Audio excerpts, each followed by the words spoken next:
Hey, Doug. Obviously, there is a lot of attention being paid to the decision to put in Nate Sudfeld in the fourth quarter. They said on the broadcast that that was your hope coming into the game. Did you have input from Jeffrey Lurie and Howie Roseman on that decision, or was that only your decision? And were you coaching to win tonight?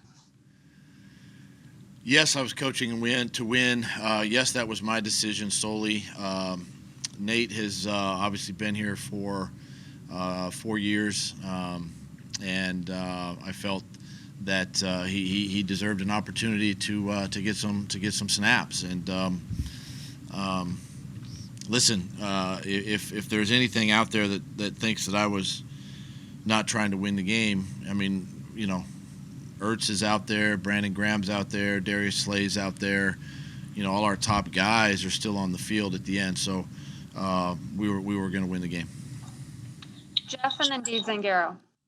Doug, you pulled your quarterback when you were down in 3 in the beginning of the fourth quarter. I don't think anyone thinks that you weren't trying to do something in terms of tanking the game. So my question to you then is, why would you do that? Is this just for the draft picks, or is this something else that we're missing here? Pretty simple. I wanted to get the plan this week was to get Nate some time, and I felt like it was the time to get him in the game. Dave and then John McMullen. Hey, Doug, there's a report that Carson Wentz is expected to ask for a trade. What's your reaction to that? Do you expect that to happen? And do you think he can still be the quarterback here in the future? Look, I've answered this question quite a bit, and you know how I feel about Carson Wentz. I've got the utmost respect for him, and I feel like that we can together get these things corrected and get back on track, and that's my mindset going into the off season, and that's where I'm at, and all this other stuff I believe is just sort of what's out there. I haven't really seen any of that stuff, so. I still have total faith, total trust in Carson Wentz and myself together to get the job done. John and then Nick Fierro. Hey, Doug. There was also reports that Jim Schwartz will let his contract expire and leave the Eagles. Can you confirm that? And what has he meant for you over the past 5 years? Is obviously a very important member of your coaching staff. Yeah, as you guys know, these are the conversations that we're going to have, here in the next couple of days, and Jim and I will obviously sit down and talk and just see where he's at if that's the case. I can tell you this, that I truly appreciate Jim Schwartz and the 5 years that we've worked together and.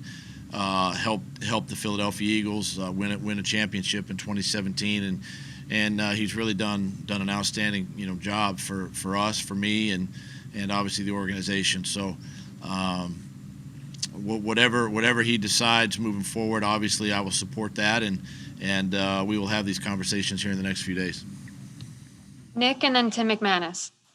Yeah, hi, Doug.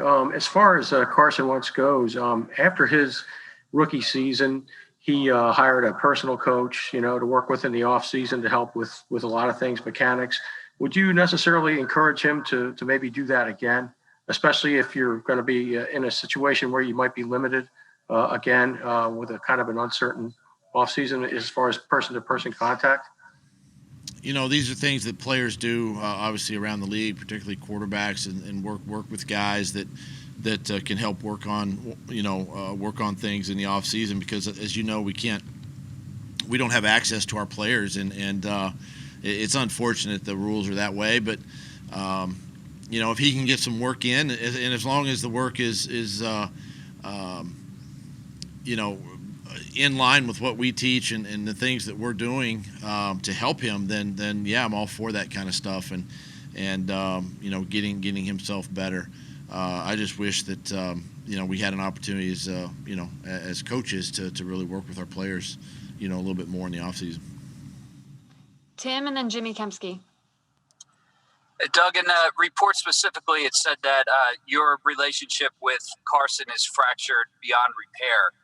Curious from your vantage point how you view your relationship with Wentz right now. I don't understand again where these are coming from.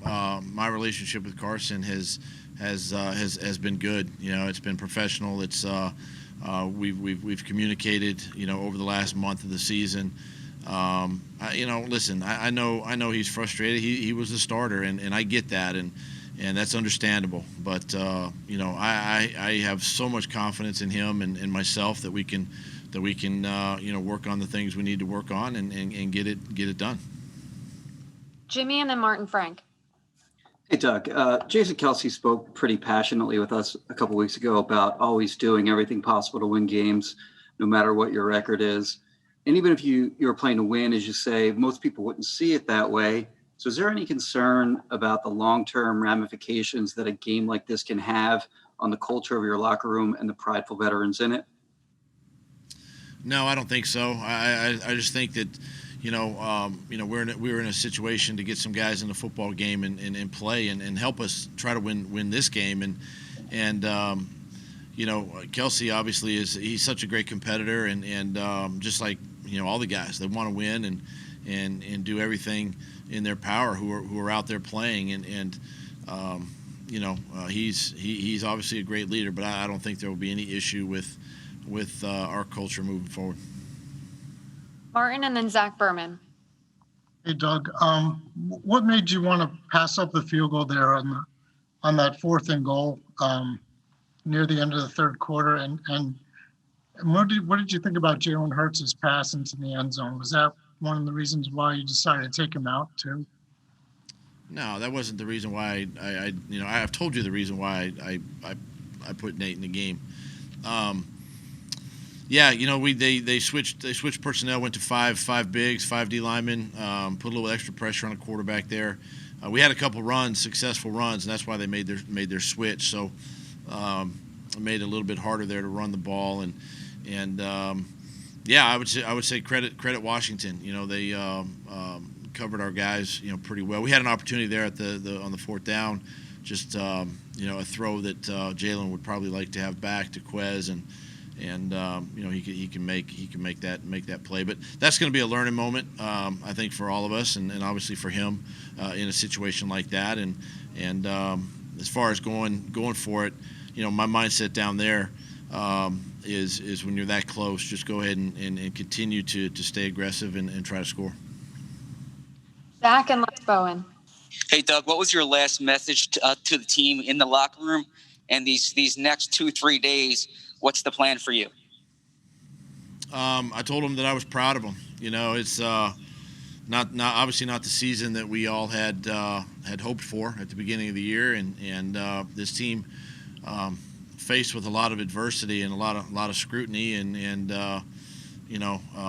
whether it was right or whether it was wrong, they hung together, and that's what I'm most proud of this football team, and how guys stood up week in and week out and through the face of adversity, battled right to the end, and that's what I'm the most proud of. And these next couple of days are just going to be just evaluations.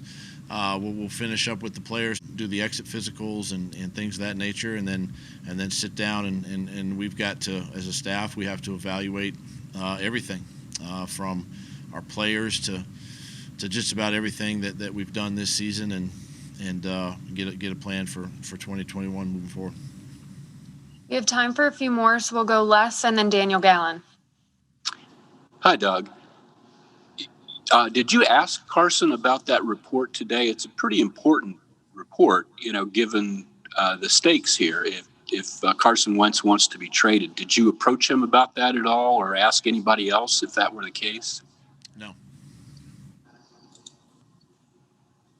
Go ahead, Thank Daniel. you. Hey, Doug, we saw Zach Ertz sitting alone on the bench after the game for a while. He's someone whose future is a little uncertain, had some struggles with injuries this year. What have you kind of seen from veterans like him throughout this year, and how have you kind of seen the emotions from older guys like that as the season ends?